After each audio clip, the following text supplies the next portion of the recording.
భగవాన్ రమణుల ఆశ్రమానికి దొంగలు వచ్చారు. దొంగలు వచ్చి తలుపు కొట్టారు.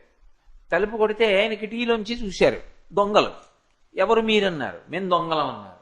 నమచ్చోరాయచ, అరుణాచలేశ్వరుడు దొంగల రూపంలో వచ్చాడు అని ఆయన తలుపు తీసి నమస్కారం పెట్టారు.